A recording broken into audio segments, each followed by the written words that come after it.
Yop les bros, c'est Fufu. On se retrouve aujourd'hui pour une nouvelle vidéo sur Nanosung Taizai et cette fois on va analyser donc le beau et le magnifique Gozer. Bien évidemment, comme vous avez pu le voir, je ne l'ai pas eu sur la glo, voilà, sur mes invocations étaient un peu voilà, un peu loupées, mais quand même j'étais heureux d'avoir eu Galan parce que je trouve que Galan est quand même assez exceptionnel. Pour la petite anecdote, pour les gens qui me posaient la question si jouer Galan et Gozer en même temps en PvP c'était worse, honnêtement je vais vous donner mon avis.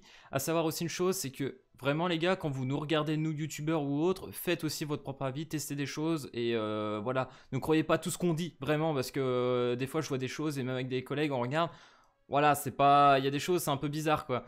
Donc n'hésitez pas vraiment à regarder par vous-même et à tester, hein. Donc moi honnêtement je trouve que jouer Gozer et Galan ensemble en PvP c'est contre-productif, même si je sais que d'autres diront ouais voilà, avec le rang 2 du Arthur tu utilises la carte de up du Gozer et boum on enlève le malus, etc.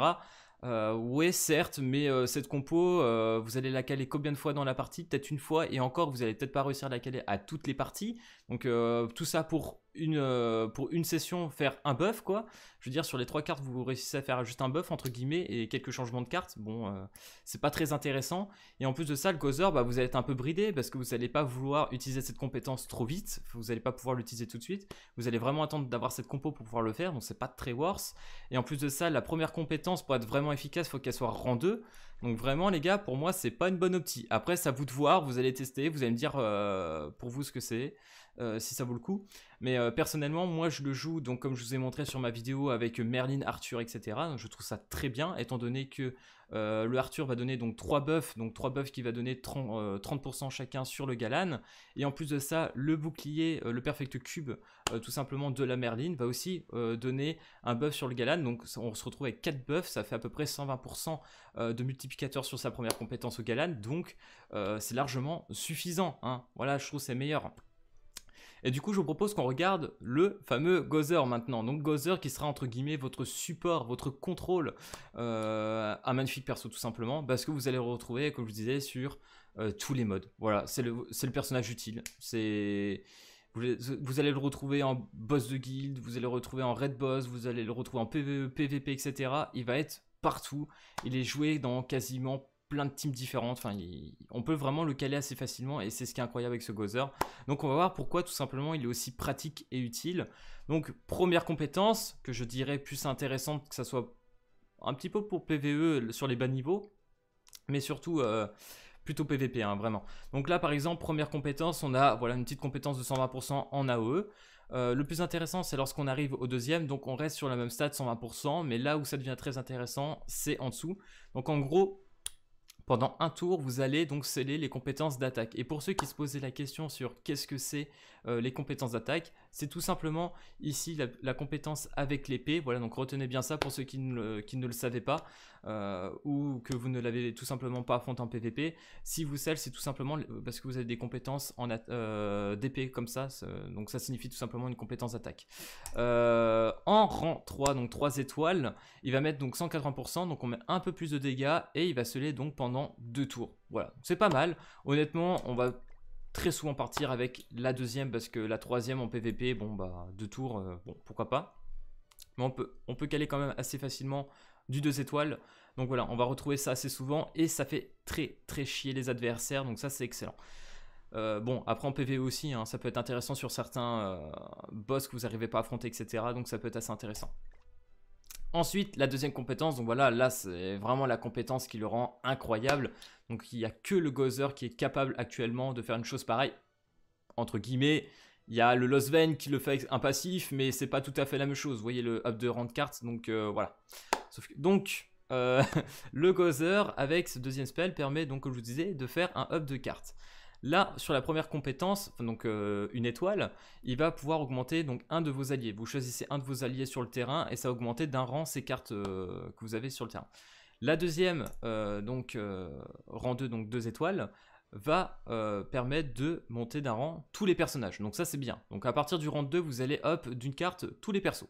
Ça c'est cool, ça vraiment c'est le feu. Et la troisième compétence, ça va faire pareil, ça va up tous les rangs de cartes de vos alliés. Et en plus de ça, vous allez gagner 20% d'HP attaque def. Donc voilà, un peu comme le Arthur fait. Donc ça c'est assez intéressant. Mais honnêtement, le 3 étoiles, on va pas y aller très souvent, sauf en raid boss, on y va assez facilement, mais en PVP, on va être beaucoup plus dans le 2 étoiles aussi. Donc voilà. Donc honnêtement, chaque sort du Gozer a une utilité vraiment incroyable. Vraiment, il faut se rendre compte d'un truc, c'est que chaque compétence du Gozer est vraiment ouf, mais la deuxième reste quand même la plus pétée. Ensuite, on a l'ultimate du Gozer, donc 350% AOE, donc qui est plutôt intéressante, mais vraiment c'est le petit passif en dessous qui permet, donc dès que vous touchez les ennemis, d'enlever 3 juges d'ult. Donc ça c'est quand même très très fort, faut se rendre compte de ça, vous allez enlever 3 juges d'ult sur tous les ennemis touchés. Donc ça c'est pété. Et si vous le jouez avec le King, vous allez lui enlever donc 5 juges d'ulti en face, et ça là, bah, ça les met un peu au fond quoi. Et en plus de ça, bah, vous mettez 400% de dégâts, donc 50% de plus avec King. Donc autant dire que vous allez faire beaucoup de dégâts avec le Gozer, c'est simplement quand vous l'aurez SP6.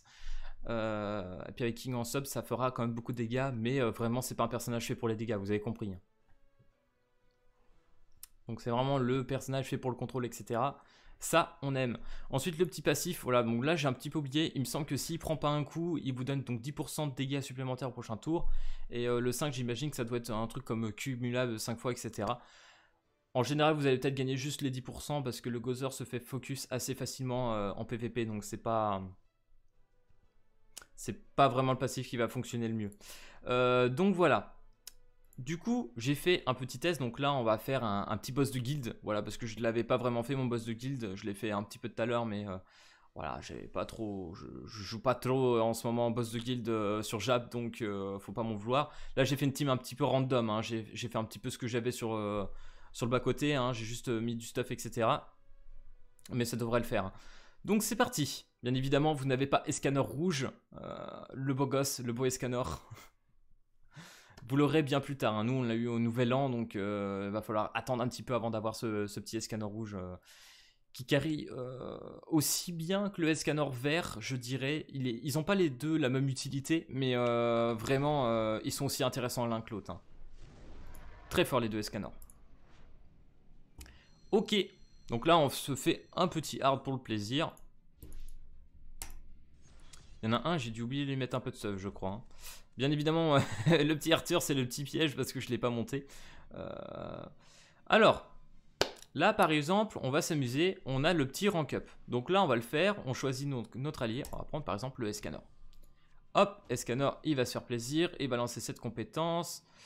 Même mieux, on va faire mieux que ça. On va up le Escanor. On va lui mettre un petit buff au Escanor. Et on va faire cette compétence. Et on va se shield. Voilà, parce que c'est pété. Donc là, comme vous avez pu le voir, ça a augmenté d'un rang mes cartes. Donc là, elle est passée 2 étoiles. Et on a mis 57k sur le boss. Donc ça, c'est plutôt correct. Vous voyez le Perfect Cube, comment ça protège vraiment. C'est quand même incroyable le Perfect Cube, faut se le dire. C'est quand même bien pratique. Donc vraiment, les gars, si vous n'avez pas eu Merlin, il faut essayer de l'avoir aussi. Parce que honnêtement, encore le ban, vous pouvez vous en passer entre guillemets, je trouve. Mais la Merlin, pas trop. Hein. Donc là, par exemple, le Escanor, bon, il a le petit avantage de pouvoir enlever une jauge d'ult. Donc on va l'utiliser. On va relancer cette compétence. On va faire ça. On lui enlève déjà une barre. On va passer en ulti. Voilà. Donc là, par exemple, si je fais skip, si je passe une petite carte sur le côté, ça va augmenter quand même une jauge d'ult du personnage. Donc ça, c'est plutôt cool. Ok. Donc là, on a Escanor sous ult. Et ça, c'est quand même pas mal. Oh bah tiens, en plus, on va le buffer. Je pense que ça va aller assez vite. Ok. Qu'est-ce qu'il fait? Ah, je pensais qu'il allait se buff, mais justement, on va lui mettre les dégâts maintenant. Allez, c'est parti. Merde. Ouais, si, c'est ça. Hop, on va buffer Escanor. Vous allez pouvoir voir un petit peu les dégâts. Bon, normalement, si j'avais Merlin en sub, laisser tomber, ça aurait été un carnage. Mais là, c'est pas le cas. Allez, c'est parti. Je ne pense pas qu'on le tue, honnêtement. M'étonnerait très fort. Mais on va mettre peut-être du 100k. Hein. Peut-être. Peut-être. Voilà, 115k. C'est quand même... Ça fait quand même bobo. Ok. 8600. Ok, donc là, on a deux cartes de Gozer. Donc là, il y a la possibilité qu'on qu'on va par exemple buff le Gozer, donc les cartes du Gozer. Donc ça passera tout en rang 2, comme ça on pourrait relancer aussi cette carte rang 2 direct. Bon, après est-ce que c'est si intéressant, je ne sais pas. Ce qu'on va faire, hop. Donc là, toutes les cartes vont passer au rank supérieur. Là, il a l'air donc très motivé, il a récupéré pas mal d'HP. Donc, on va la jouer finesse. Hop. Du coup, là, ça passait quand même la carte rang 3. Comme vous avez pu voir, ça augmentait vraiment toutes les cartes. C'est pour ça que je vous dis que le Gozer est quand même assez OP. Hein. Donc là, par exemple, normalement, on aurait dû lui sceller des cartes. Mais bon. Autrement dit, c'est pas un personnage, je crois, qui a des compétences d'épée. Donc, si vous restez appuyé sur le personnage, normalement, vous pouvez regarder ses stats aussi. Donc là, on va utiliser cette compétence. Ça vous permettra de voir toutes les Jujutsu qui vont tomber au passage. On va faire ça. Bon, normalement, il est mort. Hein. Là, il est kaput, le boss de guilde. Ah bah, en plus, je l'avais avec. Voilà. 27k. Vous voyez, j'ai pas mis beaucoup. Hein. Parce que bon, moi, l'SP1, je vous le dis, je l'ai pas monté en ult. Donc c'est normal qu'il fasse pas beaucoup de dégâts. Bon, après, le boss, il était aussi un peu buffé. Mais d'un côté, ça vous a fait une petite preview quand même du Escanor au passage. Donc voilà. Donc vraiment, Gozer très utile. J'aurais dû peut-être plutôt le tester en PVP pour vous le montrer. Mais bon, je voulais juste présenter les cartes, etc. C'est pas le but. Je pense qu'on pourra le présenter aussi dans une autre vidéo, tout simplement, où je vous montrerai si je passe un jour champion ou quoi que ce soit. Je vais essayer. Je vous le présenterai autrement. Parce qu'en PVP, bien évidemment, il fait un très gros taf. Donc voilà, les gars, c'était le petit test du Gozer. Honnêtement, je pense que sur l'agglo, on a eu l'un des meilleurs portails actuels. Meilleur personnage, ça c'est sûr. Mais l'un des meilleurs portails en tout cas. Bref, si cette vidéo sur Nanatsu t'a plu, n'hésite pas comme d'habitude à t'abonner, à lâcher le petit like. Et puis moi, je te dis à plus à la prochaine vidéo. Allez, peace tout le monde!